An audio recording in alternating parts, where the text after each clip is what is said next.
Thank you very much for that, Ruchi. Ladies and gentlemen, please welcome Mr. Manoj Kumar Pingua of Chhattisgarh. He's the Principal Secretary. Manoj, land of limitless opportunities. Chhattisgarh is being, stated like that. It is now the 9th largest state in the country with almost $50 billion of GDP. If you could just share with the audience over here, what are the new areas of growth which the government is focusing on? Historically, we have known Chhattisgarh for metal, mining, minerals, and power.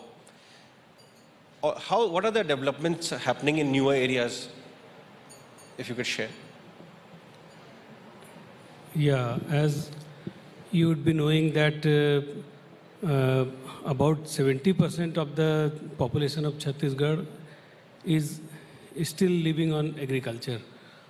But as you would be knowing, their contribution to GDP is around 20% or so. About 20 years ago, when Chhattisgarh was created, it was mainly an agrarian economy. Then the state decided to go for industrialization, and mineral wealth was the first thing on which we relied. And initially, mineral-based industries, coal, iron ore, bauxite, these are the main minerals we have. So you can say that I think till 2012 or 2014, there was a boom in steel sector. Now we have about 24,000 megawatt installed capacity of power. Then we have a large number of iron and steel companies. So then government thought that now we should switch over to something which can be, the benefit of which can be transferred to the common people. So you mean to say that the government's objective and agenda now is not purely development, but development, inclusive development, so that job creation can happen, skilling of manpower can also happen, and industry can also, develop over there. So that's the point you're making? Yeah. Basically, that means how exactly you want to define development. Is it just GDP, or it is per capita income, or it's an inclusive growth? So if you want to achieve inclusive growth, you have to go for something of which the benefit trickles down to the common man. So as I was discussing, agriculture is our strength, and then we have 44% of forest cover. So around 13 lakh people, 13 lakh families are dependent on minor forest produce collection. So we are now planning to promote food processing industries and MFP processing industries.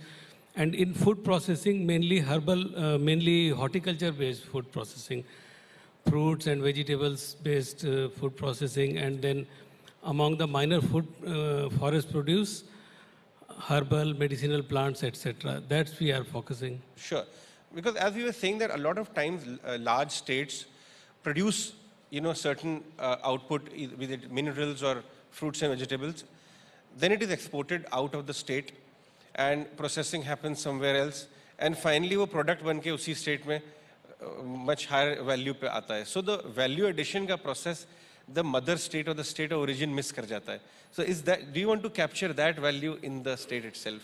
Yeah, that's correct. If you see the volume of business, so it is MFP business is around, it is more than 1,000 crore, and इसका जो processing है last year का statistics अगर आप देखें तो it was only 3% का primary processing takes place inside the state and rest is rest goes to other states, and value addition takes place outside, and again it comes back to Chhattisgarh. Manoj, if you want to, if I ask you top 4, 5 areas of focus of the government, why this Chhattisgarh as a state is a land of limitless opportunities, what would those 4, 5 things would be? You are putting policies in place and executing the projects. So if you could share with our audience, what are those 5 or 4 areas of focus of the government? As I said, now we are focusing on food processing industries. So food processing and minor forest producing produce processing is one thing.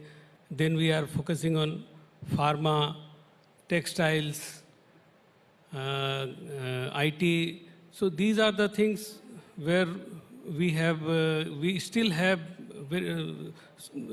opportunities and which is still yet to be tapped. One point I want to ask you, historically, one area of Naxal problem has also been occurring in Chhattisgarh. How is the government ensuring, that is contained and future investors and industrialists don't face that? What is the policy of the government? This is a very good question and pertinent questions, I would say, because many times whenever people try to decide or they decide to invest in Chhattisgarh, this is the first question they ask. And unfortunately, Chhattisgarh used to be, or it was infamous for Naxalism or such negative things only. But I would be happy to share with you that once upon a time, a few years ago, out of 35 most Naxal infested districts in the country, 10 were in Chhattisgarh. Now the number would still be there, would still be 10, but area has now confined to remote corners of these districts only.